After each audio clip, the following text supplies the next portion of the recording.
And proclamation number 1 is designating this month of October 2018 as the Dysautonomia Awareness Month.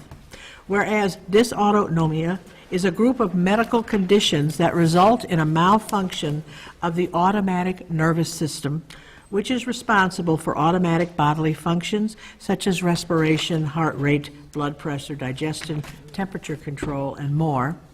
And whereas dysautonomia impacts over 70 million people around the world and includes conditions such as diabetic autonomic neuropathy, vasovagal syncope, pure autonomic failure, and postural orthostatic. Oh, my Latin is getting... Tachycardia. I flunked Latin, so I'm a little... Tachycardia syndrome. And whereas dysautonomia impacts people of any age, gender, race, or background, including many individuals living in the United States. And whereas dysautonomia can be very disabling, and this disability can result in social isolation, stress on the families of those impacted, and financial hardship. And whereas some forms of dysautonomia can result in death, causing tremendous pain and suffering for those impacted and their loved ones, and whereas increased awareness about dysautonomia will help patients get diagnosed and treated earlier, save lives, and foster support for individuals and families coping with dysautonomia in our community, and whereas Dysautonomia International, a 501c3 nonprofit organization that advocates on behalf of patients living with dysautonomia, encourages communities to celebrate Dysautonomia Awareness Month each October around the world. And whereas we seek to recognize the contributions of medical professions, patients, and family members who are working to educate our citizenry about dysautonomia. Now be it proclaimed by the Village President and Board of Trustees of the Village of Lake Bluff, County of Lake, and State of Illinois, hereby proclaim the month of October as Dysautonomia Awareness Month in the Village of Lake Bluff. And thank you, if the people who are in the audience who brought this to our attention, we thank them very much for that. It was the first time I became aware of this, and it's good to have. So thank you very much. We have another proclamation as designating October 23rd to October 31st as Red Ribbon Week. Whereas the most precious resources we have, our future leaders, are the children in our community. And whereas children face decisions about using alcohol, tobacco, and other drugs as early as their elementary school years, and whereas it is critical that the adults in children's lives take the time to talk to them regularly about the risks of alcohol and other drugs, symbolized by the red ribbons in our community. Whereas parents, teachers, and community leaders play an important role in providing positive activities which will give youth an opportunity to choose healthy lifestyles. And whereas the Village of Lake Bluff, LEAD, Croya, Speak Up Coalition, and our local schools are taking an active role in building assets in our youth and helping to teach them about the positive decision-making. Now therefore be it proclaimed by the Village President and Board of Trustees of the Village of Lake Bluff, County of Lake, and the State of Illinois, that October 23rd through October 31st, 2018 is Red Ribbon Week in the Village of Lake Bluff, and we urge all citizens to do what they can to help our youth make a commitment to a drug-free life. At this point, we have the consideration of the minutes of the September 24th, 2018 Village Board meeting. Do I have a motion? So moved. So moved by Ms. Ankerman, and second? Second. And second by Mr. Lemieux. Any comments, corrections? Hearing none, all in favor? Aye. Okay.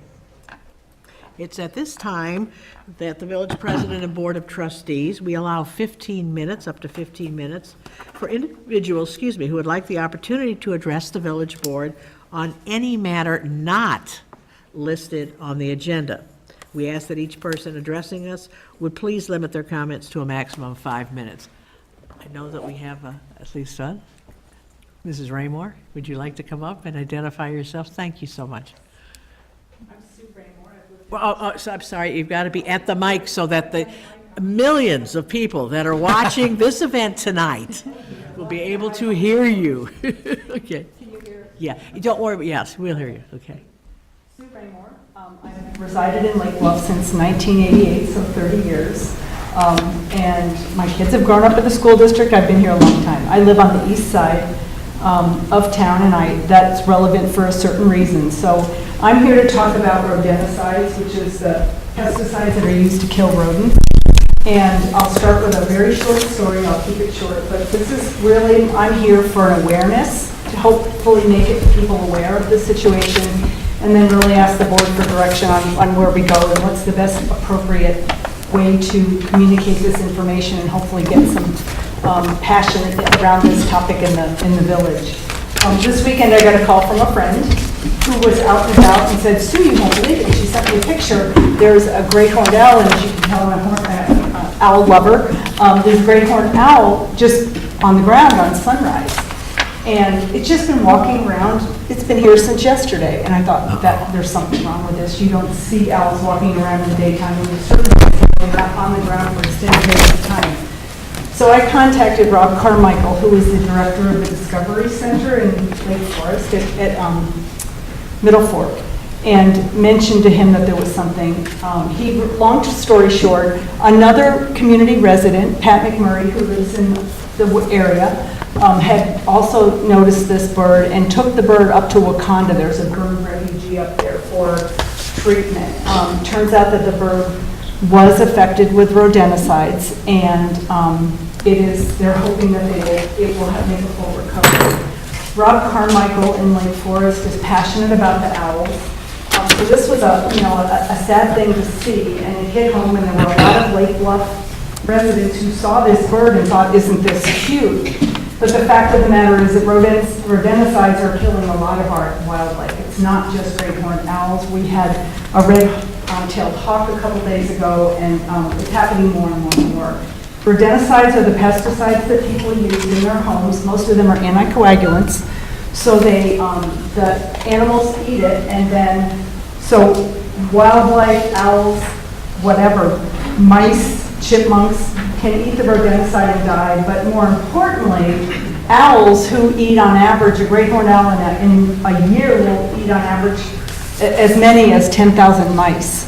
So a perfect pesticide right there to have the owls around. But when they eat the mice that have eaten the rodenticide, that will kill them also.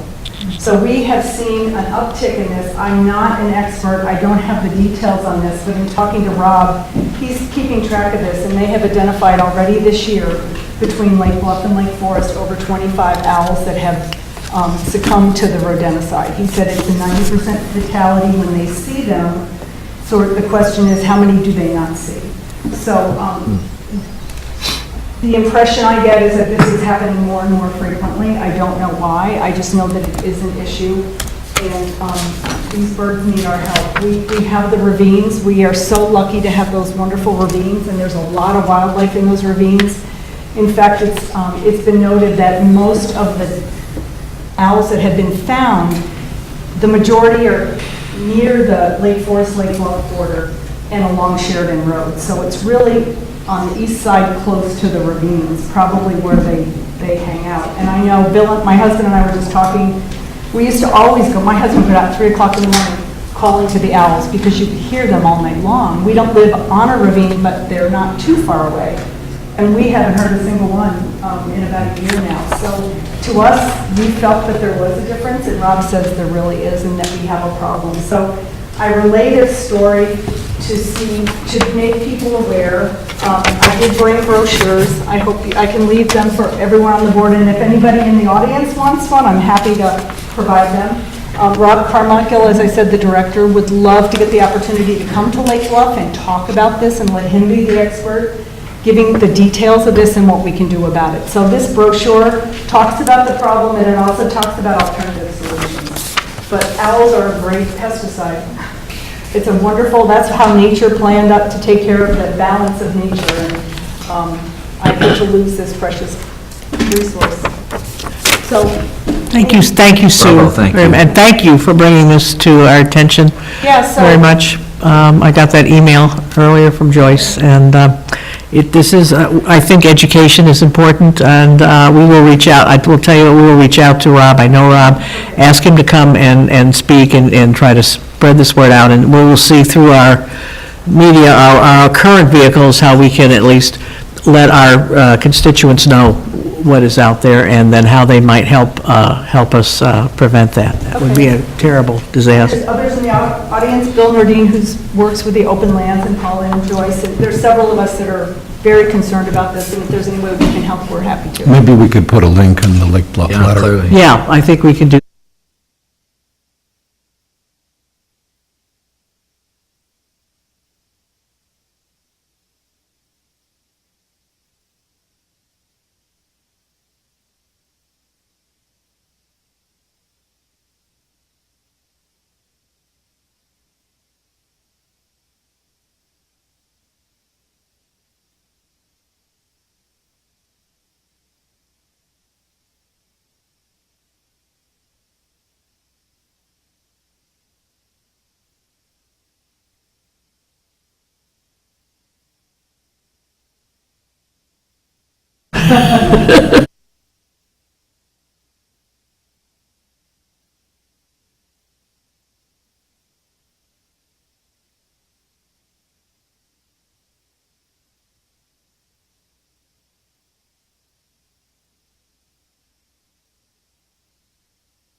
Have you started experiencing feelings of dread?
El Norte to start liquor sales, the board must amend the liquor licenses to allow an additional Class 5 license to be issued. If the attached ordinance is adopted, the schedule of liquor license would read as you have on your paper there. Do I have a motion to amend provisions of this ordinance, to allow for an additional liquor license, to approve the ordinance and So to moved. allow for additional? So Thank you. Okay, and that was Mr. Grenier. Do I have a second? Second. And second by Mr. Toll. Any questions or comments? We've had 4 of these out before at one time? Yes. Seems to me when we Seems to had- be that right. When we had the noodles, we had 4 at one point, so. Any other comments? Okay, all in favor? Aye. We also have a request to waive second reading. So moved. So moved by, by Mr. Dewar. Do I have a second? Second. And second by Mr. Toll. Any comments or questions on waiving second reading? Why do we need to waive the second reading?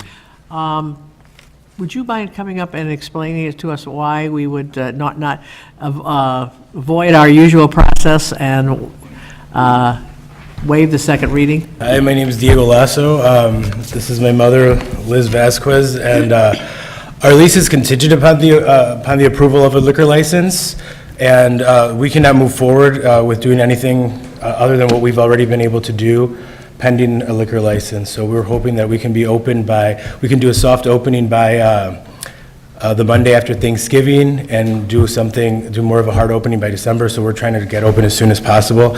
If we don't get approved for the liquor license tonight, then we would probably be looking at a January 1st opening date. And that has to do with your lease, not with having liquor at your opening.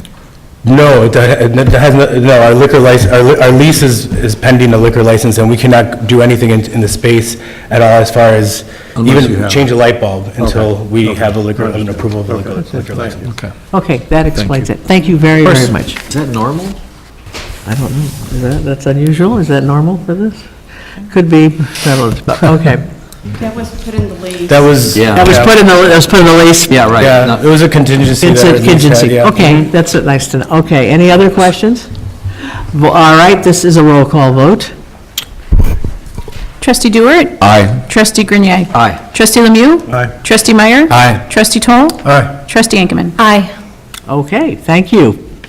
See, we Welcome can't wait again. till you all open, okay? Thank you very much.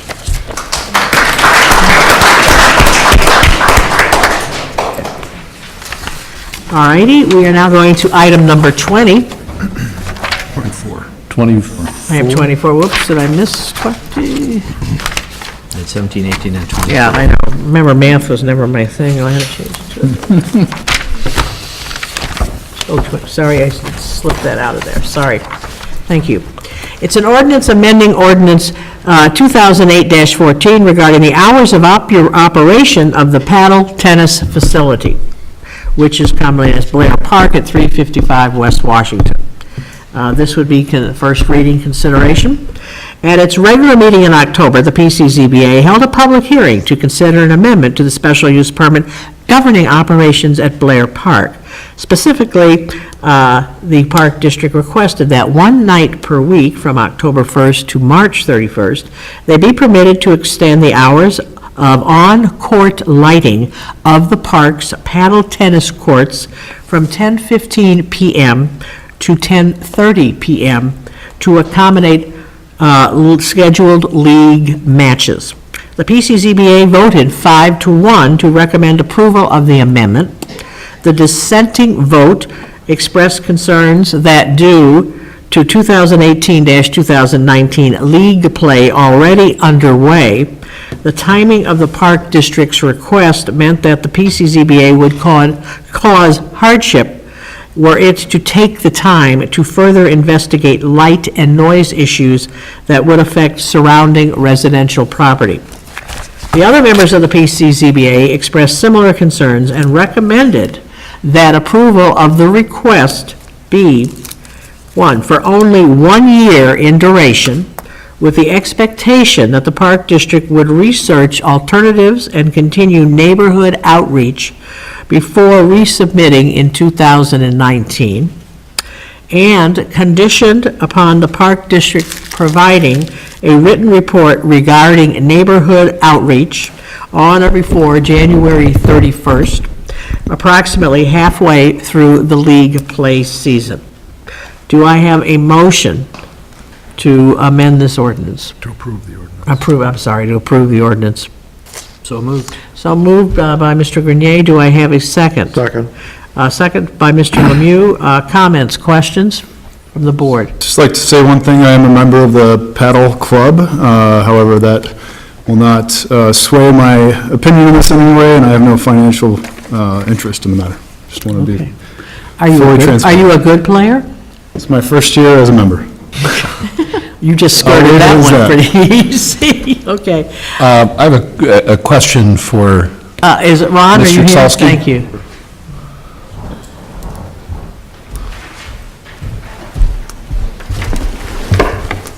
Good evening, Ron Salsky, Executive Director for Bluff Park District. And this is a really simple clarification. The written report is to be provided to PCZBA or the village board, or both? Both. Both, okay. Absolutely. And have you had any resident response from the extended time that you're anticipating staying open? There weren't any comments or any residents who attended the meeting, the PCZBA meeting. We did have one resident who attended our park board meeting who expressed concern originally with our request, which was 5 days a week or 4 days a week. And after her concerns, we shortened it to 1 day a week. So, and then we had Mr. Cruz, who's on the opposite end, more on the north end.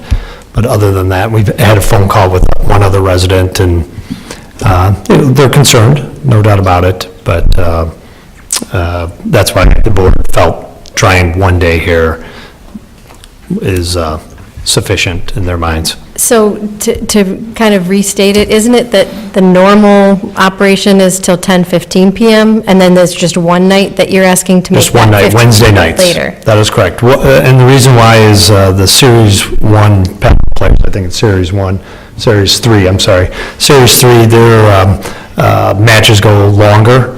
Their play is a little bit longer. And so what happens is they end up shortening up their matches, and they either maybe have to replay them. We're worried about being sanctioned down the road for not finishing our matches, and so if we lose that potential series, that's significant revenue for us. So we're trying to get ahead of it. And just one more question, the reason it can't be moved earlier, so like just scooting everything earlier?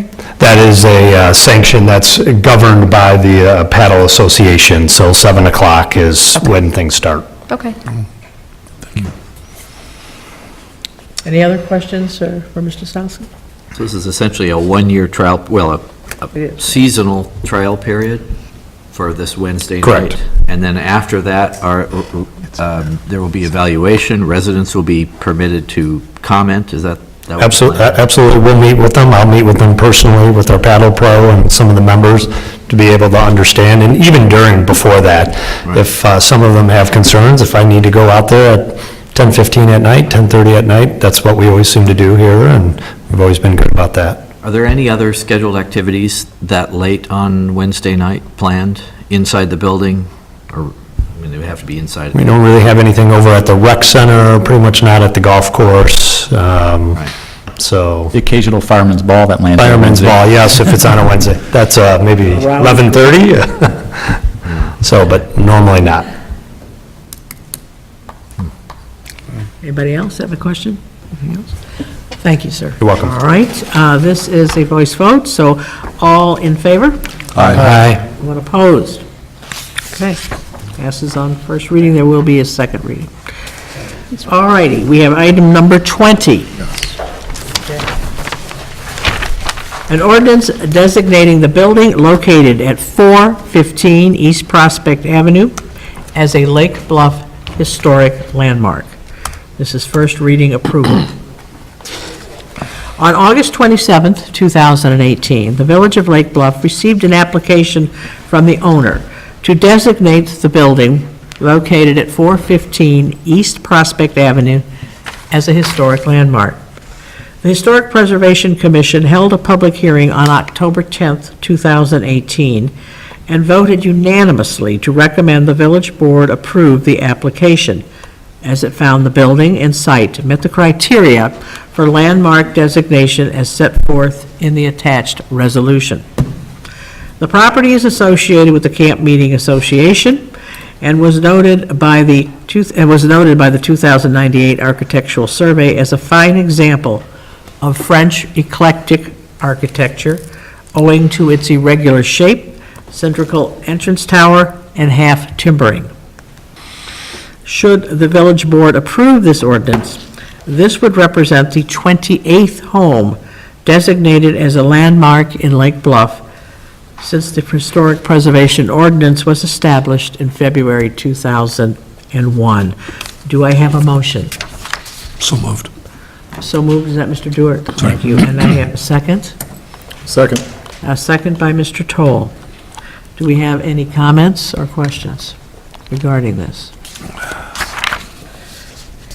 I will just make a comment, is that I am very pleased to begin to see more interest in things in landmarking our homes in Lake Bluff as certainly a first step in educating our community and also new members coming into our community of the value of preservation and how it all fits into the greater scheme of what we talk about, the uniqueness of this community. So thank you. All righty, so did I ask for approval? Did you have a motion and a second? Okay, all in favor? Aye. Thank you very much. Do we have some, Not for that first reading. okay, done the first. The one thing I would note that came up, just one more item, if that's all Please. right, Madam President. So during the meeting, at the public hearing of the Historic Preservation Commission regarding this particular property, one thing of interest to the commission and those attending the meeting was that this particular property, if you look at it, while it was noted for its fine architecture, the comment was made, and I don't think there's enough research to support it, but very interestingly, that the property probably was an original cottage that just got reskinned in the 20s. If you eliminate the two additions on the east and west and the turret walking in, it's, Oh, yeah. I would think it, but looking particularly at the address, that whole block yeah. was originally done in about 1880 to 1885, and they were basically 2 rooms down and 2 rooms up, outhouse in the back, on the 25-foot lots. So I'm guessing that that is probably quite true. There were some that were changed, and there's some that actually, from the front facade, look on first blush as they did about 150 years ago. These had no closets, no heat, It was summer. It was for summer. summer only, so people Summer hung their only, and clothes they on were made pegs, right? actually, out of pretty much scrap wood. I guarantee that they would be built in 20 days for $250 on the 25-foot lots. And that is what a great many of the homes on this east side were. $250, guaranteed to be built in 20 days. And you hung your clothes on pegs on the wall, basically. Right. You'd pack them into closets to dry or whatever. Right, you did, closets, yeah, weren't there. And you certainly did not have flush toilets. Okay, all You just right. ruined it. I'm sorry. We fitted a house in Kentucky that looked just like that. All right. 22. Okay, now we do number 2021, which is an ordinance designating a building located at 400 Ravine Avenue as a Lake Bluff historic landmark. On September 4 of 2018, the Village of Lake Bluff received an application from the owner to designate building located at 400 Ravine, Ravine Avenue as a historic landmark. Historic Preservation Commission held a public hearing on October 10, 2018, and voted unanimously to recommend the village board approve the application as it found the building and site met the criteria for landmark designation as set forth in the attached resolution. According to the application, the property was part of the original 1836 Close homestead, and the Close were the first family in this area. The structure is associated with both William F. Cochran, former village president, and that was at the beginning of World War I, he was village president, and the Lake Bluff Camp Meeting Association, among others. Should the village board approve this ordinance, this would represent the 29th home designated as a landmark in Lake Bluff since the Historic Preservation Ordinance was established in February 2001. Do I have a motion, please? So moved. So moved by Mr. Toll, and a second. Second. Seconded by Mr. Grenier. Any comments on this one? Hearing none. All in favor? Aye. Thank you. An ordinance designating the building located at 419 East Prospect Avenue as a Lake Bluff Historic Landmark. At its September regular meeting, the Historic Preservation Commission voted 4-1 to consider designating the property located at 419 East Prospect Avenue as a historic landmark. Historic Preservation Commission held a public hearing on October 10th and voted 6-1 to recommend to the village board approve the application as it found the building met the criteria for landmark designation as set forth in the attached resolution. A petition circulated among residents presented to the HPC and used as the basis of nomination notes the property's association with notable figures including the Close family, the Camp Meeting Association, Reverend Edward W. Jeffries, and Abner Scranton. The petition also noted a possibility that the bricks in the structures are originally from the Close brickyard, as well as various distinguishing architectural features.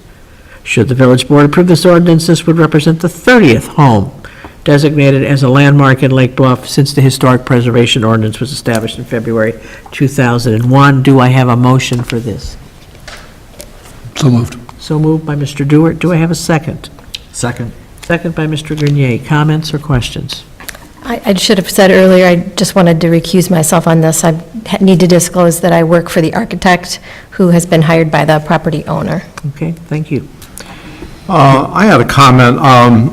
Although I sat on the village board that passed the Historic Preservation Ordinance, I am uncomfortable with this proceeding without the owner's consent. To me, this gets to be a property rights issue. I view moving ahead with this without the owner's consent as frankly getting dangerously close to a taking. So I will vote no on this for that reason. There's no question about the merit, it's just the owner's consent is my issue. I do hesitate to, I agree with you, Paul, in that having the homeowner's support would certainly make this decision a lot easier. However, I am able to sleep at night if we do pass this, because ultimately, even a landmark home, if the property owner wants to, can still be demolished. And I believe that's the plan here.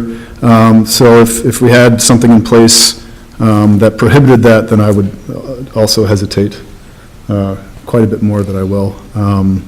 Although ultimately, the homeowner still has the right to do what he or she wishes. I concur with Trustee Toll on this. I think that it would certainly be a little smoother if we had that support. However, the board has been on record as taking similar actions in the past. I think it's important to recognize the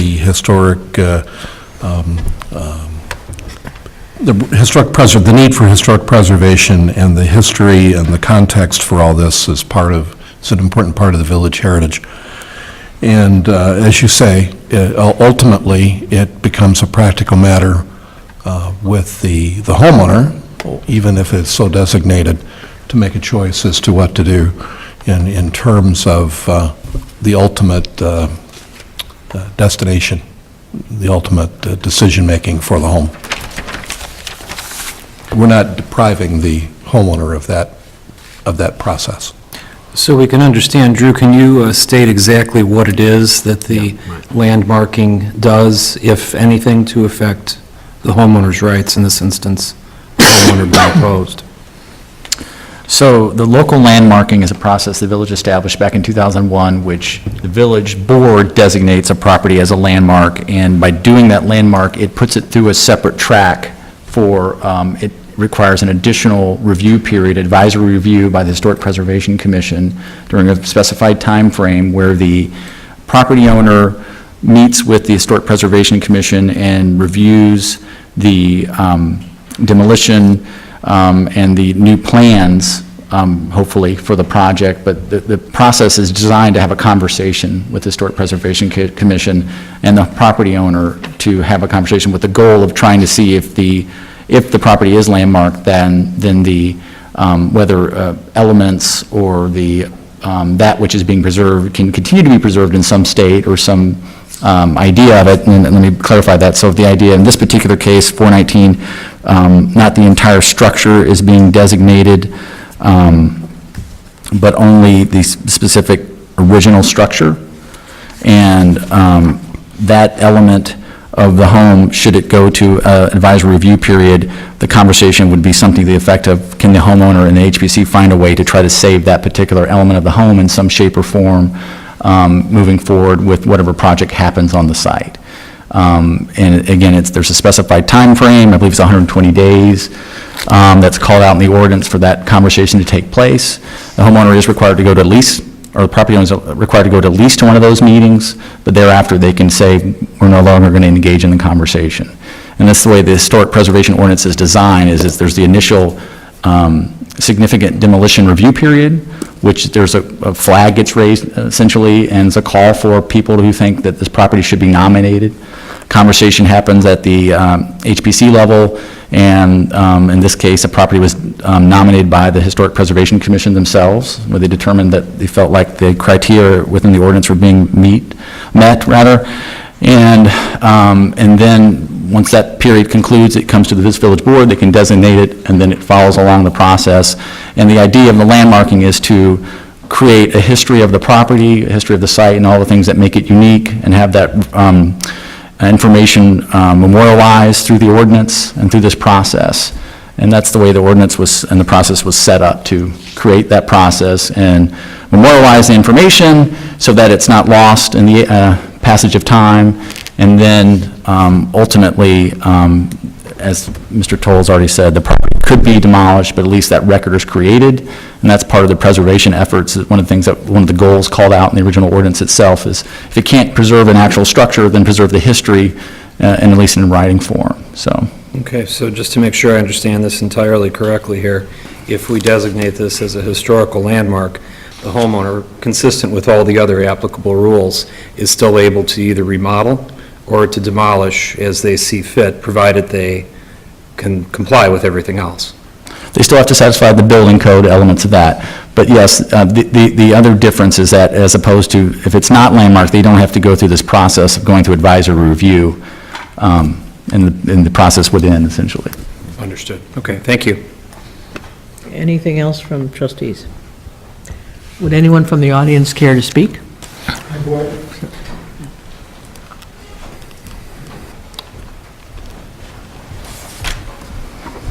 My name is Ed Wynn. I live at 502 East Prospect. I was responsible for presenting the information to the Historic Preservation Commission relating to 419 East Prospect. I'd like to address two topics very quickly. The first one is the one that you were discussing, and Mr. Friedman will make sure that I'm talking about this accurately. So under the Historic Preservation Code in the village, there are two types of landmarks: designated and certified. Designated landmarks may be nominated by any of four entities: the homeowner, the board itself, the museum, and lastly, the Historic Preservation Commission. As Drew explained, that requires a 120-day advisory review period if the board designates that home as a landmark. At the end of that 120 days, subject to the other regulations being fulfilled, the homeowner can demolish that home. The other type is a certified landmark.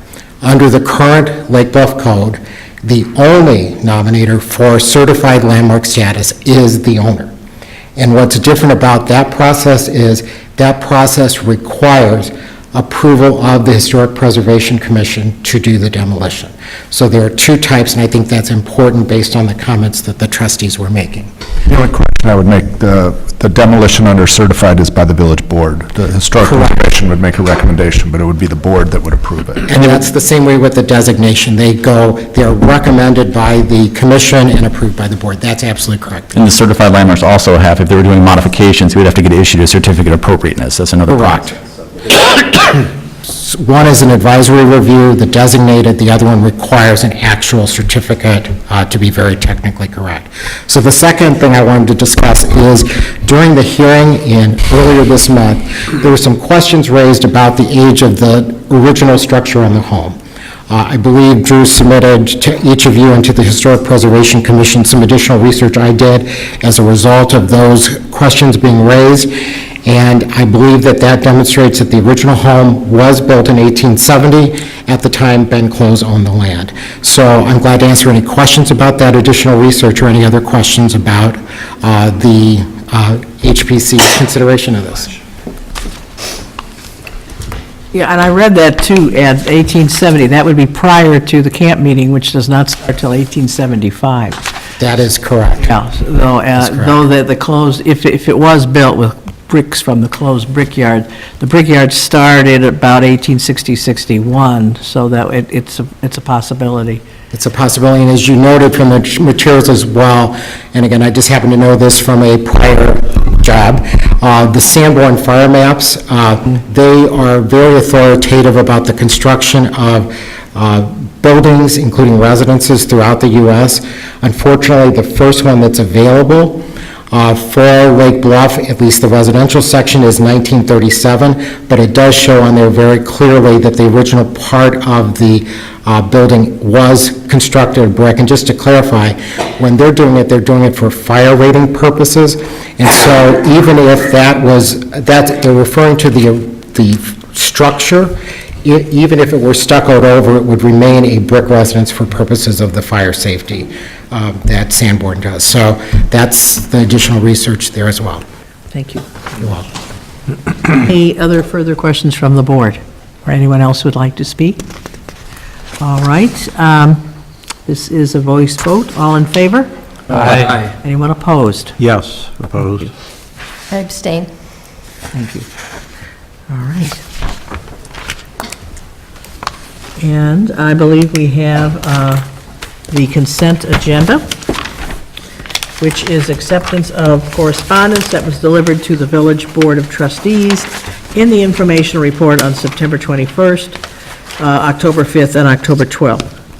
We also have second reading of an ordinance designating the building located at 506 East Prospect Avenue as a Lake Bluff Historic Landmark. And we have the second reading of an ordinance designating the building and site located at 502 East Prospect Avenue as a Lake Bluff Historic Landmark. Okay, do I have a motion to accept the consent agenda? So moved. So moved by Mr. Meyer. Do I have a second? Second. Second by Mr. Grenier. Comments, questions? All right, all in favor? Roll call. Roll call, I'm sorry, yes. Trustee Grenier? Aye. Trustee Lemieux? Aye. Trustee Meyer? Aye. Trustee Toll? Aye. Trustee Ankman? Aye. Trustee Dewar? Aye. Okay, there is one more step to this, basically for the landmarks for 502 and 406. If the homeowners happen to be here, if you would like to come up, please, here.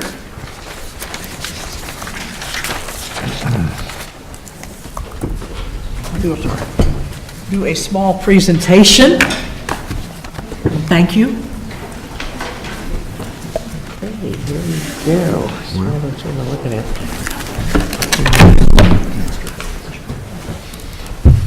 Thank you. Thank you for going through this. And thank you for recognizing your home and making that part of it. And we have, oh my head, sorry. We have a plaque for you that we hope that you will put on your home. Thank you, you definitely will. I've Thank been you. trying to do this since I moved in. Yes, thank you. And 502 to the wins. Thank you very much. Thank you for everything. And you too. Okay. We hope that you put that on your home also. Very proud of you. Thank you. Thank you. Solid grass.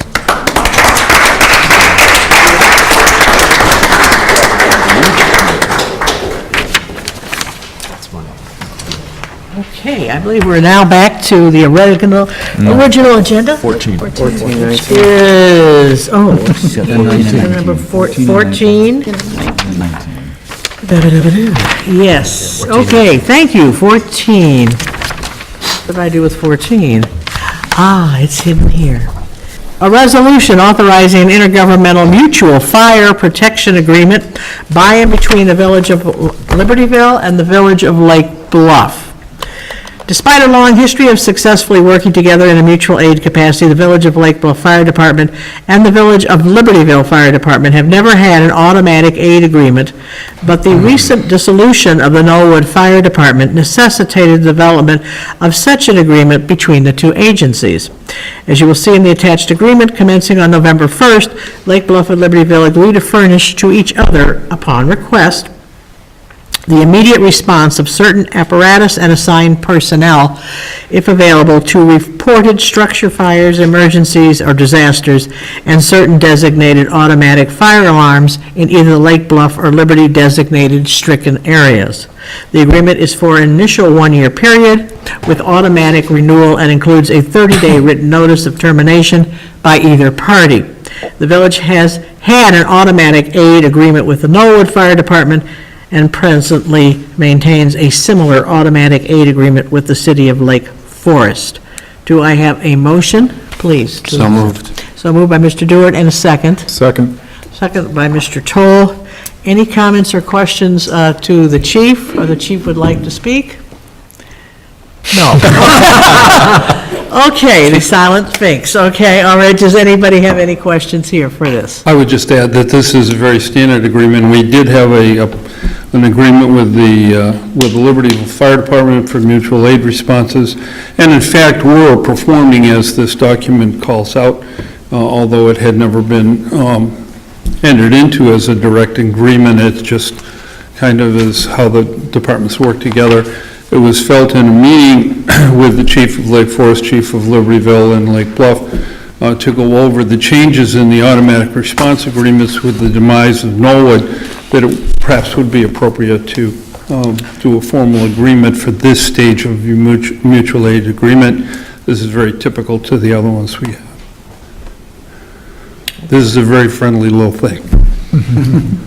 We like it friendly. What is a quint? Quint is actually it's an engine, an aerial, a pumper, and it has rescue capabilities. In other words, simplest terms, it's a fire truck with a ladder on the top. Okay, thank you. Does 4 things. Okay, any other questions for the chief? All right, hearing none, all in favor? Aye. Thank you. Roll call, this is right, this is a roll call, all right. Roll call, please. Trustee Lemieux? Aye. Trustee Meyer? Aye. Trustee Toll? Aye. Trustee Ankman? Aye. Trustee Dewart? Aye. Trustee Grenier? Aye. Okay. Action item 19, which is an ordinance amending ordinance number 99-30 to designate certain vehicles as authorized emergency vehicles and vehicles of the Village of Lake Bluff Fire Department. Village maintains a volunteer fire department to provide fire protection and other related services to areas within and around the corporate limits of Lake Bluff. Since the village's fire department officers respond to fire and EMS calls with their private vehicles, the village has designated the private vehicles operated by the fire chief, the deputy chief, and assistant chiefs as emergency vehicles. When the village fire department officers change their personal vehicles, where'd you get the new? The village updates the list of emergency vehicles. Village staff will be in attendance here tonight. Do I have a motion to amend this ordinance? So moved. So moved by Mr. Toll. Do I have a Second. second? Mr. Meyer? Well, I gone a week and you get a new car? Yeah, I was just waiting for you to get out of town. I know. What did you get? Tacoma, Toyota Tacoma. Okay, To pick up. you've been pushing for a new car. Yeah, and it's a red one, too. Oh, that's very It's appropriate. appropriate. Okay. In that case, I'll vote Congratulations. yes. Thank you. Thank you. Okay. Any questions on this? All righty. This is I a had motion- one question. Yes. Why does this have to come before the board? I mean, Exactly. this seems like an administrative matter. I was surprised, too, when I saw that today. I have no If we idea. came up when I was on the board before, it just seems like an administrative matter, not a legislative matter. So if you, Yeah. the village administrator right now technically does not have the authority to do this. If you want to establish, and we can do this once a year, establish and provide that authority so that it doesn't have to come before the board, that's an easy ordinance to adopt. Yeah, I don't see it. I mean, I was very surprised to see this on here, too, as, you know, do we have to anoint every vehicle? Why would we say no? no, Right. I mean, or do we tell you, I really don't think you should have gotten the, you really should have, In the first place, whatever. All right, I think that we would, I don't So, on see a second reading, problem we can with bring it making back that and an clarify that, administrative thing. What's that? It's an ordinance in second reading, we can bring that back and clarify that for the future. Yes. Yeah, we Okay. can prepare that for the next meeting. Yes, we'll do that. Okay, all in favor? Aye. And congratulations. Thank you. Is this something that we're still going to have to bring it up once a year to give him authorization to do this? That's entirely up to you. If No, I you want think it to be a that's- permanent authority, you can do that. We can do that. We could do that, yeah. Agreed. And we'd Okay. have more meeting, we'd have more Yeah, I topics know, then. we just love that, don't we, have more meetings? Okay. Okay, everybody, I think now we're back to the regular order of the meeting, which is number 7, which is the village finance report. We have the warrant reports for October 1 through 15, October 16 through 31, and September 2018 payroll expenditures. We have expenditures of village funds for payment of invoices in the amount of $305,948.47 for October 1 through 15. Expenditures of village funds for payment of invoices in the amount of $194,557.89 for October 16 through 31st. And we have expenditures of village funds for payroll in the amount of $283,124.78 for September. Total expenditures, $783,631.14. Do I have a motion to accept the warrant report? So moved. So moved, that was Mr. Dewar, second. Second. Second by Mr. Meyer. Do we have any questions at all for the finance director regarding the warrant report? Or anything within it? Hearing none, roll call, please. Trustee Meyer? Aye. Trustee Toll? Aye. Trustee Ankman? Aye. Trustee Dewar? Aye. Trustee Grenier? Aye. Trustee Lemieux? Aye. Okay, at this point, we have the September 2018 financial report. And do I have a motion to accept the finance report? So moved. Okay, that was Mr. Lemieux, second by Ms. Ankerman, sorry about that. And we'd ask the finance director to give that report. Sure. Sales tax revenue for July 2018 of $260,279 is about $8,000 less than when compared to July of 2017, $268,372. Home rule sales tax revenue for July 2018 of $78,000 is about $940 less than July of 2017, and the state continues to charge an admin fee. May through July fees were totaling about $4,000. Building permit revenue for fiscal year 19, May through September, is $167,945 compared to $367,460 for fiscal year 18, May through September. Fiscal year 19 expenditures of $4,060,271 are $616,000 greater than the expenditures for the same period of fiscal year 18, that being attributed to capital expenditures year-to-date, which are $957,642. Some of those projects are the train station improvements, the audiovisual equipment in the boardroom, and the non-MFT paving expenses. Current expenditures are consistent with or less than budget. Any questions? I love the last line of your report. Consistent with budget.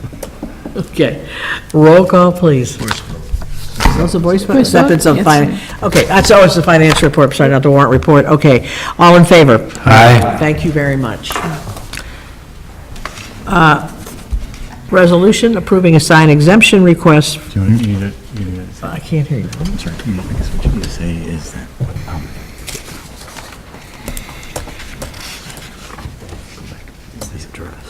Oh, okay.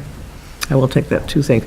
Okay, thank you. A little protocol change here, because I did not realize that the gentleman is here from 917 Sherwood Drive, and I'd like to bring back number 16 out of the order if we could, Without objection.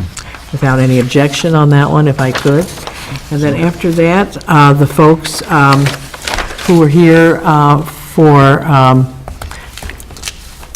number 303A would like to speak, and I'd like to give them the opportunity to come up here to speak if they wish. So let me get number 16 and get that done, and then we'd ask, if that's okay with you all, to bring the folks up to speak, okay?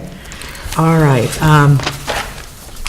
This is a resolution approving a sign exemption request, 917 Sherwood Drive.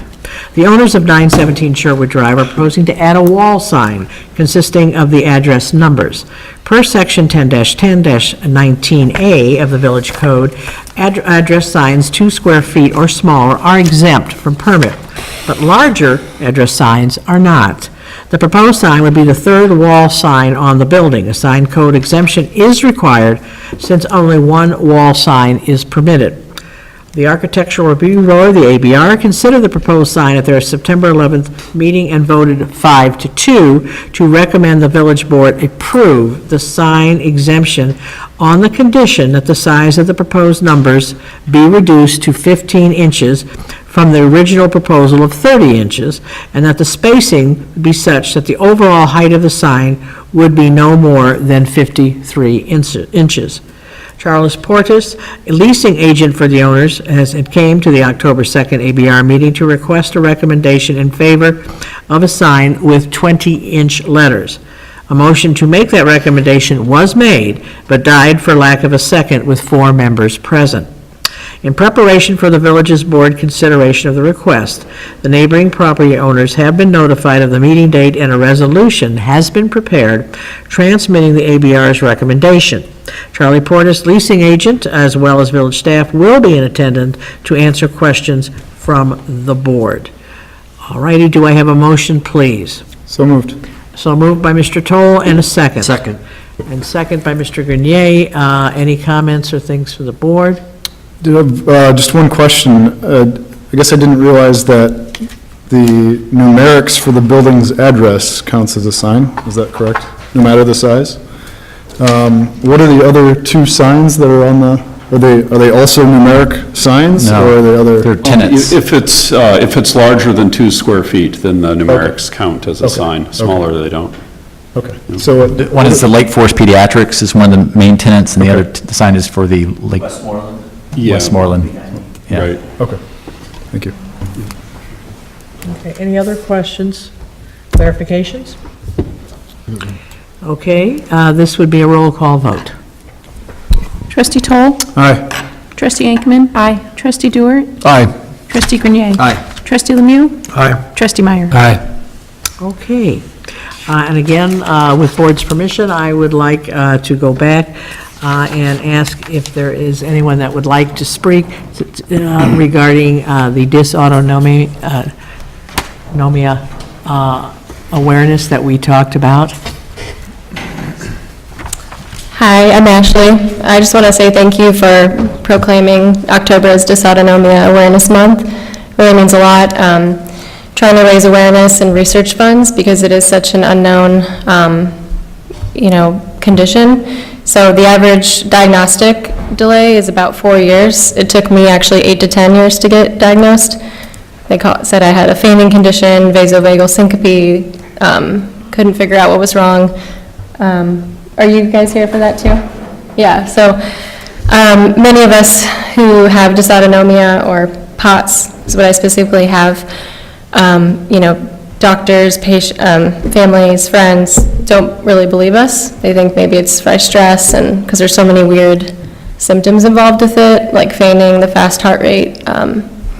POTS symptoms can range from mild to severe, so it's often compared actually to congestive heart failure just because of how debilitating it can be.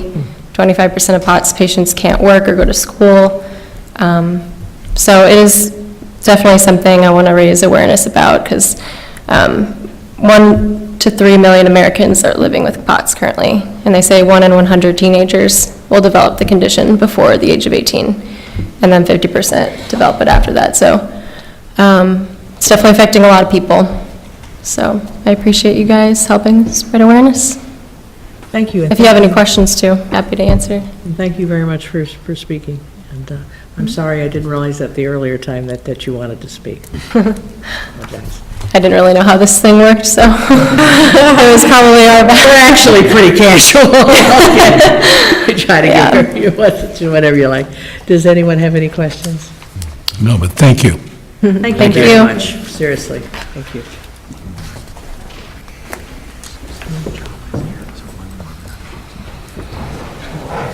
John was here? Yeah.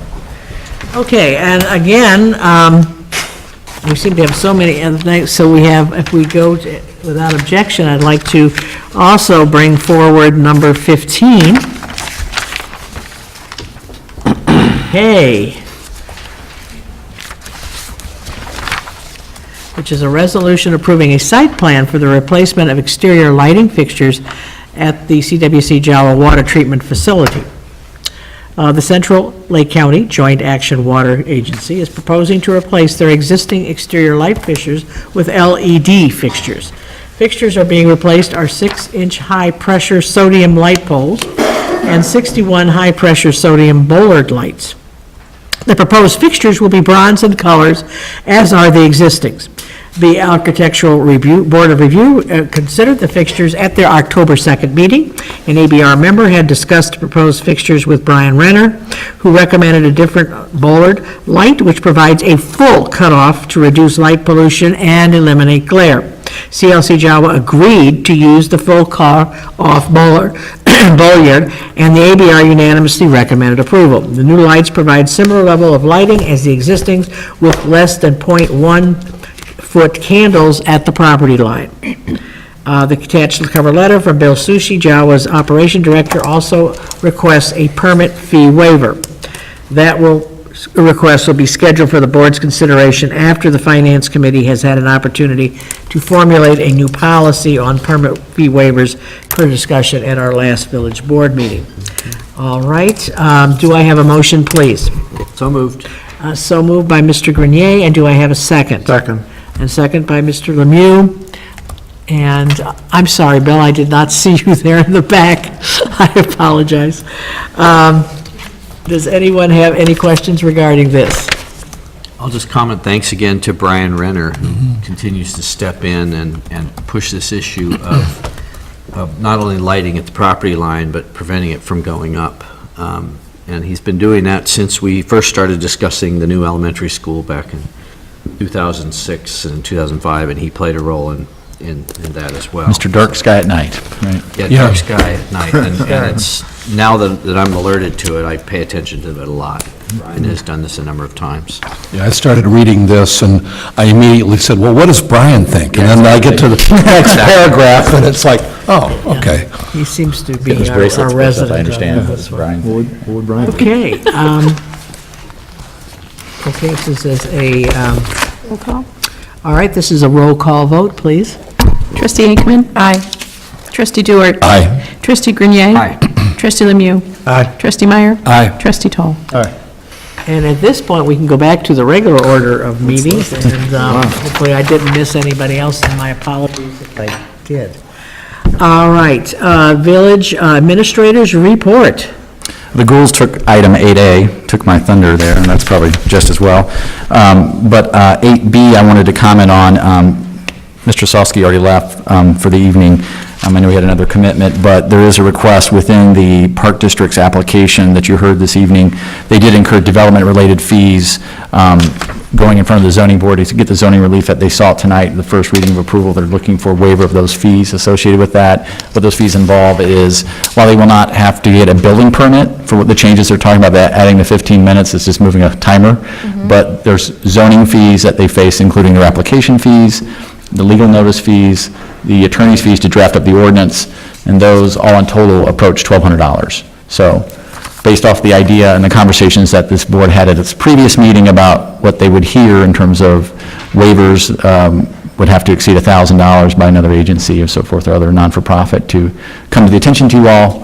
I put that forward to you this evening for your consideration. So were there out-of-pocket costs for the village here that those fees were intended to recover? Ask that again, I'm sorry? So does the village have any out-of-pocket costs? Like spending that it was to some- attempting to recover with the... Yes, well, the legal notice in the newspaper Okay. and the fees we incurred for the village attorney to attend the meeting and prepare the ordinance. Okay. Which is probably the bulk of that. I mean, Yes. That's it. Yeah. It's roughly half. Okay. Yeah, and the reason this one's tricky is because the Park District covers about 8,000 residents, and the village covers about 6,000 residents, or basically having the 6,000 covering the cost for the 8,000 who will benefit, in theory. Maybe not a huge amount, but something we can discuss. I would be comfortable with waiving any, as Paul mentioned, any fees that the village itself charges for this kind of thing, but if we are incurring a cost, then I think that should be borne by the applicant, whoever it might be. I mean, we are here to provide services, but if those services incur outside fees to the village, then perhaps those should be recouped. And then, though, the argument is that, for the most part, it's the same taxpayer base. That was that argument, but it's not exactly correct in this situation. Right. Well, and you can take that a little bit further, though. The previous request that we got, and I do sit on the JAWA board, but there are currently 15 members of that, so that, and, that are certainly not in Lake Bluff, okay?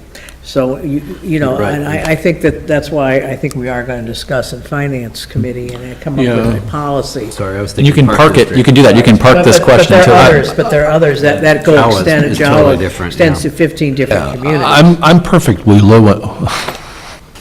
I'm perfectly willing to discuss this as part of the scope of the Finance Committee discussion, to attempt to address the out-of-pocket costs.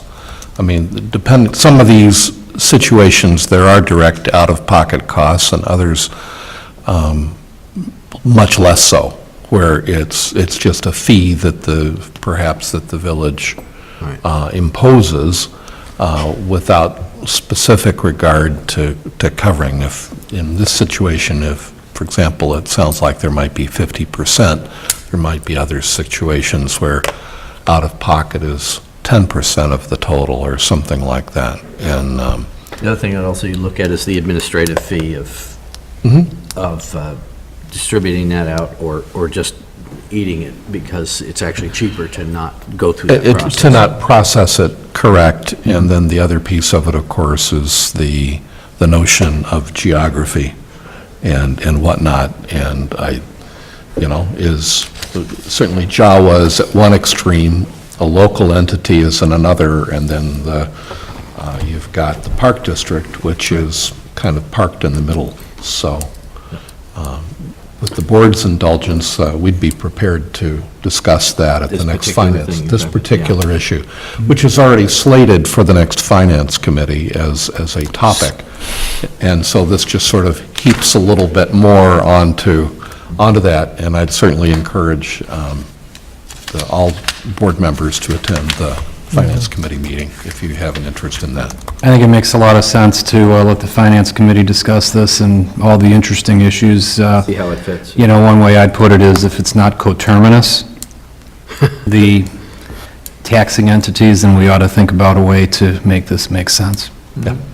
Yeah, I mean, the main thing is I just don't like, as a board member, having to make that as a subjective decision every time it comes up, so. Yeah, let's make it objective. Some type of a policy. Right, would it should be be, pretty I clear think, what's. Provide some this comes up additional often enough guidance. that we need to Yeah, to do that. We may not be able to solve every problem, but at least if we can knock off 80% of these, Right. then With we objective can, versus with subjective. objective criteria, then we can reduce some of the traffic here at the board meetings. Okay, that sounds good. Thus concludes my report. Thank you. Okay. Okay, so, village attorney. No report tonight. Why am I not surprised? I'm going to surprise you Okay. one of these days. All right, village president reports. We certainly have heard from the Goulds, and we know that this weekend, Lake Bluff will be taken over by its famous Lake Bluff History Museum's Ghost Walk, and we should have a lot of fun with that and enjoy that. Also, next week is Halloween, and our police department will be sponsoring the free giveaway of hot dogs and pop and chips and everything else, compliments of local merchants and things in town, which we're really pleased of. And that is open to the entire community. And we hope to see everybody out there in costume, with their kids or without their kids. I get a real kick out of seeing everybody coming and people from out of town coming. It's a great experience for us. Also, just to let you all know, yes, next week, October 29th, 2018, will mark the 90th anniversary of what became nationally known as the Lake Bluff Furnace Mystery, 90 years ago, and of course has never been solved. There's a new book out by local resident Craig Moreland called The Furnace Girl. And it is about, it's historical fiction because he and I definitely disagree on the ending. But it's a interesting book on thinking about Lake Bluff, which is a very famous, either suicide or crime, depending on how you looked at it. But I understand that this week on Channel 9, they have been playing a segment of a piece that they're going to be doing a thing next Sunday night, and so they're showing little parts of Lake Bluff for the last week on TV. We're getting, I guess, nationally known again. So, but it's kind of an interesting piece. Maybe we're the new Hollywood. Who can tell? Okay. The other thing I'd like to mention is that we're fast approaching Veterans Day on November 11th. Because that falls on a Sunday, Lake Bluff will be doing its recognition and ceremony on Friday, the 9th of November at 9 o'clock in by the gazebo. Since our American Legion Post 510 has dwindled, so that is now incorporated with Lake Forest, the Lake Bluff History Museum and the Village of Lake Bluff are sponsoring this, and we ask everyone if they would be interested to please come out to honor our veterans and things with that ceremony. It concludes my report for the evening. All righty, now let's see what we have left of the agenda. I believe we're down to number 23, which is an ordinance amending the Lake Bluff zoning regulations relating to swimming pools. This is a second reading approval. At its regular meeting in August, the PCZBA held a public hearing to consider amendments to the Lake Bluff zoning ordinance that would relax the standards applicable to swimming pools in residential areas. At the conclusion of the public hearing, the PCZBA recommended unanimously the village board, by text amendment, replace the current location restrictions for swimming pools with new regulations prohibiting pools within the front yard of the lot, within 10 feet of any lot line, or within any minimal corner lot side yard setback. Remove swimming pools from the calculations for maximum permissible lot coverage or floor area ratio. No longer prohibit swimming pools on lots where any other nonconformity exists. Eliminate language applicable to commercial swimming pools, as this section is in the residential chapter of the zoning ordinance. As directed by the board in conjunction with first reading approval at its September 24th meeting, the ordinance has been amended to incorporate the following changes. Above-ground swimming pools are subject to an additional setback of 1 foot for each foot they protrude above ground. And above-ground swimming pools are included in calculating lot coverage and floor area. Do I have a motion, please, to accept this ordinance, or to approve this ordinance? So moved. So moved by Mr. Lemieux. Do I have a second? Second. Second by Mr. Grenier. Comments or questions on this at this time? Nicely done on the revision. Yes. Thank you. Okay, I know that there was some concern. Have those concerns been addressed? Yes. Okay, Very good. well. All righty, all in favor? Aye. Thank you. Agenda item 25, which is an ordinance amending the Lake Bluff zoning regulations regarding building height in the L1 Light Industry District, L2 Limited Light Industry District, and Service District, and off-street parking standards in various districts. This is a first reading. At its October regular meeting, the PCZBA held a public hearing to consider changes to height and parking regulations in the village's L1 Light Industry District, which is generally the area bounded to the north by Route 176, to the west by Waukegan Road, to the east by Route 41, and to the south by Lake Forest. At the conclusion of the public hearing, the PCZBA recommended unanimously that the board adopt the attached text amendments. The changes were requested by the PCZBA as a result of a preliminary workshop for a medical office development at the Smedbo property, 999 and 1001 Sherwood Drive, at its September regular meeting. The changes include height. Increase the height of buildings in the L1 district from 25 feet to 32 feet. Decrease the maximum height of an exception for above roof additions from 15 feet to 10 feet. Other buildings in the district, such as 75 Albrecht Drive and the Target development, already reach 32 feet in height. The 2011 Waukegan Road Corridor Study recommended an increase to 40-foot height to accommodate modern light industrial uses. Parking near Waukegan Road. Allow parking within 50 feet of Waukegan Road reduced from 100 feet. This change was recommended by the Waukegan Road Corridor Study. Today, with this rear 50-foot area, Pasquesi Home and Gardens has outdoor storage, and the Carriageway Shopping Center has parking. Parking areas. Adjust the parking regulations to be more permissive of front yard and side yard parking. Many developments within the district already include parking in these areas under allowances for visitor and executive parking. This change was also recommended by the Waukegan Road Corridor Study. Parking dimensions. Adjust the parking regulations to mirror the aisle and stall dimensions in effect in the CB in the Central Business District. The district's current regulations require larger stalls than typical, which increase the difficulty of providing adequate parking on-site and promotes impervious surfaces. As noted in the attached ordinance as written, these changes would have spillover effects in other zoning districts, including the O&R district, which is Turlotta Wines, and the service district, Mariani's Landscaping. While the PCZBA has indicated a desire to revisit parking and height regulations more comprehensively at a later date, it is desired to allow the proposed development to continue in the interim without seeking further zoning relief. Do I have a motion for this, please? So moved. So moved by Mr. Lemieux. Do I have a second? Second. And second by Mr. Toll. Mr. Meyer. Meyer. I'm sorry, Mr. Meyer, I'm sorry.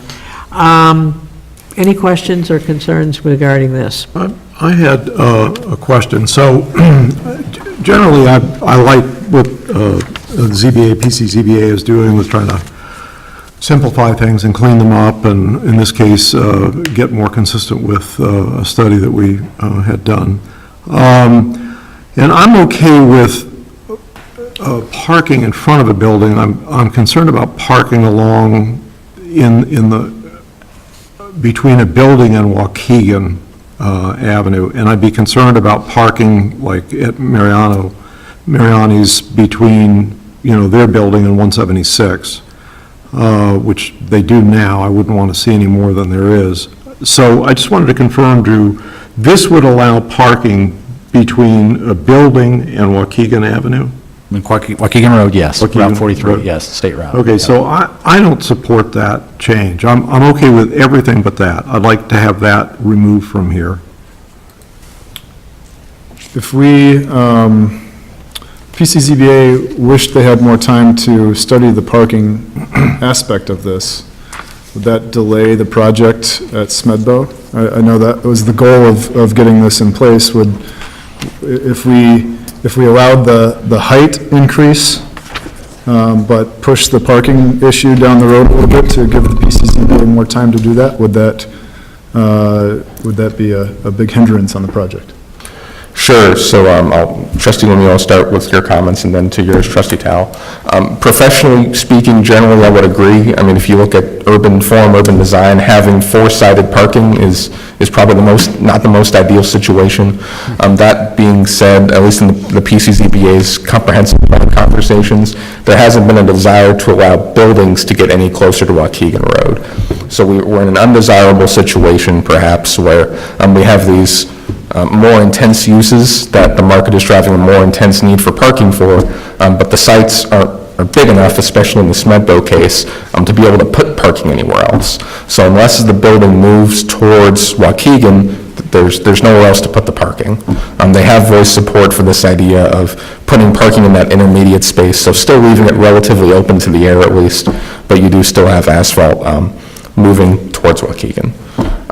At least in this case, this project wouldn't work without putting parking there. Even though we've allowed for greater density of parking. Correct. So, for our standards, we're at a relatively low standard. Typically, these developers are looking for at a minimum 4 spaces per 1,000 square feet for medical office, and they're just over that threshold with this 4-sided situation. Trustee Tal, to your comments, the parking work is more administrative more than it is a deep dive into what makes sense.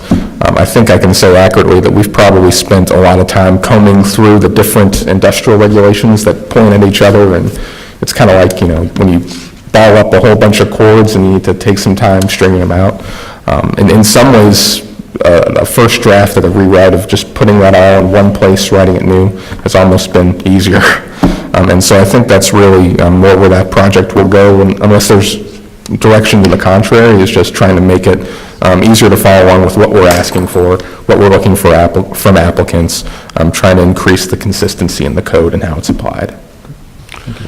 I would, I'm where Trustee Toll is. I would rather remove the parking piece from this, approve the rest of it, and take that parking piece out.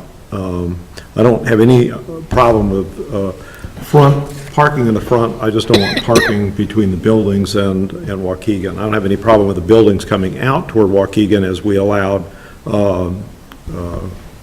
Pasquazi to do. I think that worked fine. I understand, as you go further down the carriageway, we do have parking up against Waukegan, but I don't, having maybe made that mistake there, I don't think we need to continue it to the south. There's also the berm at Carriageway as well. There is, that blocks shows that, that. yeah. It does. Does a nice job showing it. So, yeah, and this would make a marked, even the insertion of a berm would create a rather inconsistent presentation. Back to the Smedbo property for a moment. So, the understanding that I'm getting from you is that to make the Smedbo proposal work is going to require the parking between the building and Waukegan Road. Is that what kind of... Not necessarily. There are other ways to get there. For example, moving the building towards Waukegan would get you there, for example. But then that gets into other issues. Yeah. It's a lot of program trying to fit into a very small lot. I guess my contention here is that when they bought the property, they knew this rule was here, so I don't feel like our job is to facilitate this. To that point, I guess I would almost prefer to see the Smedbo proposal on its own and assess that, if that would be practical, and then suggest that the PCZBA go back and try to merge that particular situation along with the need to come up with a more general approach for the corridor along Waukegan Road.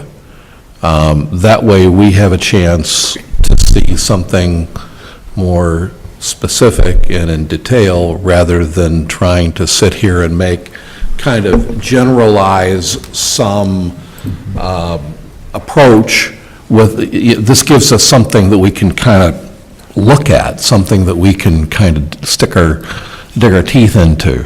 And that example may actually be helpful in figuring out what we want to do going down the way from the southern border up to Carriage Point.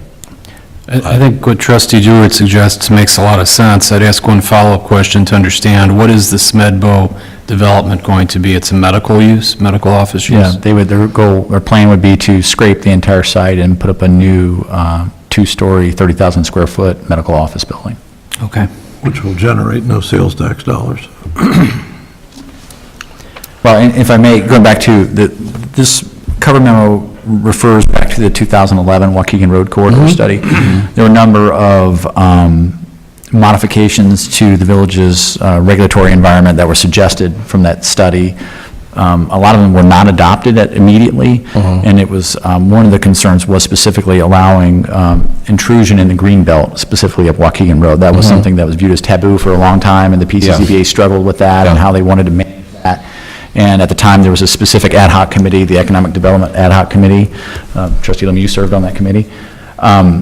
That group made a lot of recommendations, and one of those was the PCCBA to study that particular, having parking fields around the structures into the green belt and also along some of those inner belt roadways like Carriageway or North Shore. Yeah. And over time, the PCCBA has allowed through zoning relief, parking in those side yards. So those new parking fields have appeared over time, but only recently have they gotten comfortable with the idea of having it in the front 100-foot setback area along Waukegan Road. The structure that's just immediately south of Medical office building, yes. Which is also a medical building, we've allowed some additional incursion north between the building and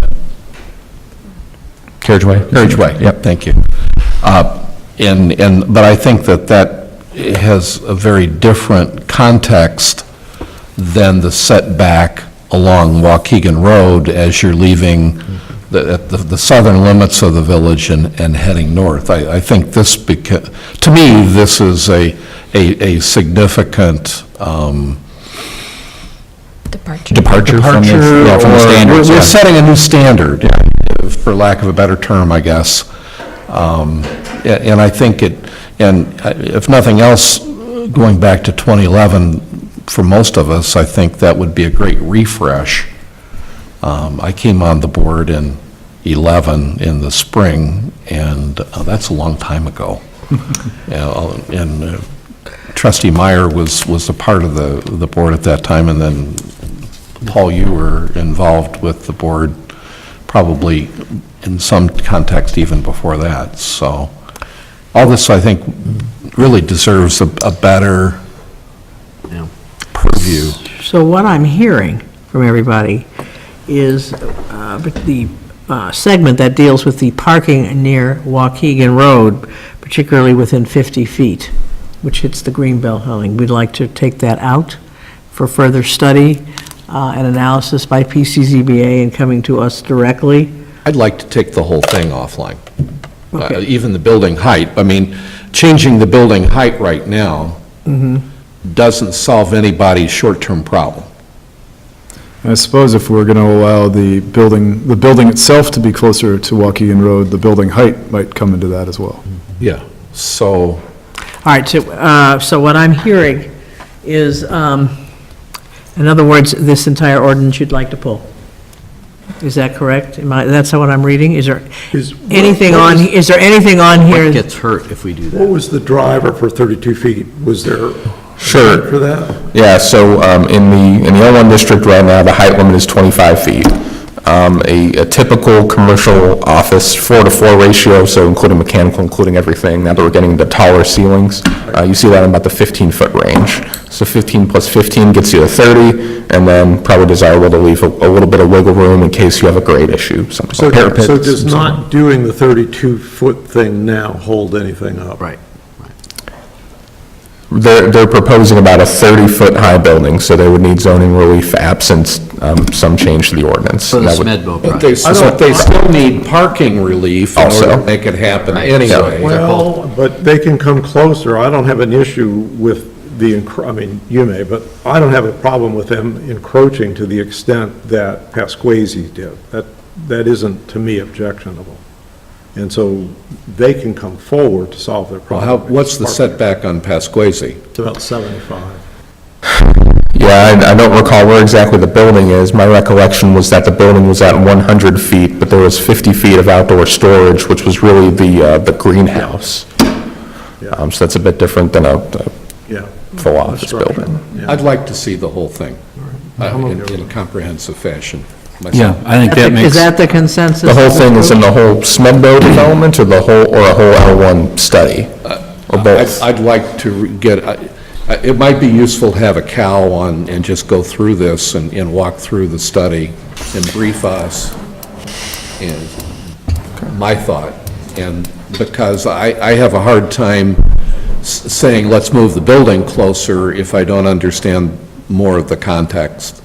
So that's my opinion. So there, and that can all be done, and we can probably go back. The village, back in 2011, we had engaged TESCA and BDI, Business Districts Incorporated, to help do this study, and at the time, the recommendations were much more aggressive. I think 40 feet was outlined, so, Sure. and they did a bulk analysis study, and they used some modeling to try to get a comfort level, again, for that stacking height for what most contemporary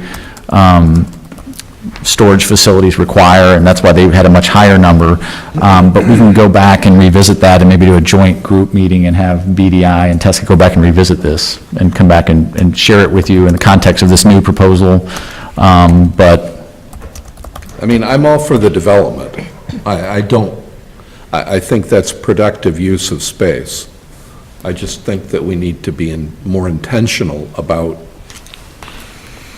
the Well, what I'm hearing is there certainly touch and the look and feel. aren't enough concerns at this point. Let's pull this whole thing off. Is that- I is would that- concur with that. I will Okay. make one additional comment, which is obviously the market has driven somebody to make a significant investment in a significant medical building there. Obviously, that means that there's demand within this community for those medical services. So I'd ask that we all be mindful, not ultimately, in what we're doing here to inconvenience what is a fairly important service to members of this community, including the practicality that when they have to go to the doctor, they find a place to park. But I agree with certainly Trustee Dewart. Let's give this a good consideration and thought. Okay, so I am hearing pretty much a consensus that we pull the whole thing over and for further study and review. The other thing, when we do that, Drew, is, and I can't remember whether that came out of the study or that was conversation on the ad hoc board at that time, but we had an issue with medical facilities in the industrial park because they did not generate sales tax dollars. And so one of the things I would hope we would review is, you know, what that ad hoc committee's view was of uses that they desired out there. and it was largely retail, entertainment, and again, the whole purpose of that study and the recommendations were to,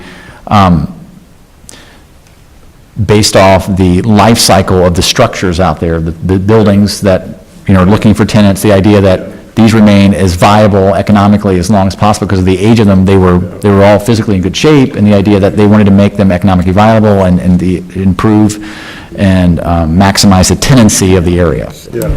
And that was the goal, but the idea was, to the extent possible, was to, if when we could get those kind of, I'm trying to think of the words we were using at the time, but it was like that sweet spot of low intensity of use, high generator of sales tax, right? So, the unicorn of uses, if you will. But that was certainly part of the conversation. Yeah, I guess I would add one thing to that discussion, which is while achieving benefits and sales tax is certainly a very worthy thing for us to do, I do have some hesitancy to interfere with the free market if that free market has brought to us a desire to have a medical facility there, which obviously reflects the community demand. That certainly is a core thing for people's quality of life. And that's also a direct result, because at the time, I'm trying to remember, I don't think the hospital had in its vision that it was going to be partnering up with Northwestern or creating a new facility, and now we're part of the cottage industry of other ancillary offices coming off that satellite system. There has to be demand, which means people who are our constituents need to go there. Okay, we're gonna pull this tonight, and I'm gonna ask you for some procedural things, Peter. So we should have a motion to defer, but we should defer it to a date certain, or else another public hearing will be required before the PCZBA. So if we're just going to refer this for a committee of the whole meeting, if that's what the desire was, we should see when that date is going to be, so we don't lose the public notice that we've already provided. Yeah, I think let's use the committee of the whole venue to do this.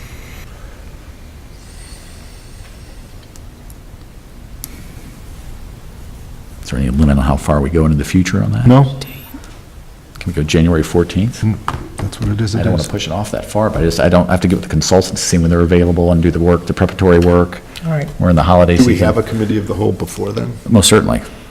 You can, Yeah, we can go as early as, the 12th of November, and we can. Would they be- and then would you be ready? I'll actually share a plan of action at that point. that's fine. So All right, why we'll- don't you do that? Right, Let's we'll do that. defer the matter to November, the committee of the whole meeting on November All right. 12. And then 12th. we'll take it from there. To trustee Meyer's point, that suggests that we're still very interested in this project. Is that a voice one? Sounds good to me. Okay, I'm going to need a motion to do that, please. So moved. Second. I need a second. Second. Second by Mr. Meyer. All in favor? Aye. Okay, thank you. Okay, we now have an ordinance for item number 26, amending sections 10-10-8 and 10-10-14 of the Lake Bluff zoning regulations. At its regular meeting in October, the PCZBA held a public hearing to consider various changes to the village's sign code recommended by the Architectural Board of Review. At the conclusion of the public hearing, the PCZBA recommended unanimously the village board by text amendment adopt changes that would minimize harmful effects of light pollution generated by sign lighting, remove certain restrictions regarding awning signs, but require that awning signs on a multi-tenant building have a uniform color scheme approved by the ABR, allow door and window signs more generally with certain restrictions as to area coverage, clarify the treatment of ground signs for multi-tenant buildings, one per property, not per tenant, and clarify the calculation of maximum permissible area, of ground signs in industrial districts. These changes were previously reviewed by the board at its February 7, 2018 Committee of the Whole. Do I have a motion, please, to accept this? So moved. So moved by Mr. Toll. Do I have a second? Second. A second by Mr. Lemieux. Any questions or comments? All in favor? This is first reading. All in favor? Aye. Thank you. Okay. Trustees report. Do we have any trustees report for the evening? Yeah, I just wanted to remind people that on Saturday and Sunday evening, local acting legend Tom Beck will be appearing at B Market. So I'll get to spend another 2 evenings watching people in cars go by waving at Tom. So Well, you're there too. I mean, aren't you a celebrity they in your own don't see right? me because Tom is there. Don't get jealous. Not jealous. Okay. I am okay, jealous. okay. Yes, you are jealous. Okay. Well, You should step up on others. I know. Okay. All righty. At this point, I'm going to make a motion that we go into executive. You need a motion. I need a motion. Thank you. Man. I don't know. Sometimes I Tell her just what like to to do. go ahead and make them. I move, go into executive session to discuss what? Okay, all right, hold on. No, I do, Minutes I and do the personnel. moving and you do the accepting. That's how that works, okay. Just because you're jealous of Tom, don't try to move over here yet. All right, consideration of the minutes of the September 24th executive session meeting and also to discuss personnel. Do I have a motion, please? So moved. So moved, and who was that? Not from me. Oh, now don't out. Who was it? Who was it? Mr. Meyer. Mr. Meyer, thank you, sir. And do I have a second? Second. A second by Mr. Lemieux. All in favor? Roll call. Trustee Dewart. Trustee Grenier. Aye. Trustee Lemieux. Aye. Trustee Meyer. Aye. Trustee Toll. Aye. Trustee Aikman. Aye. All righty, thank you. All right. Give a chance for everyone else to leave, and thank you all very much for coming.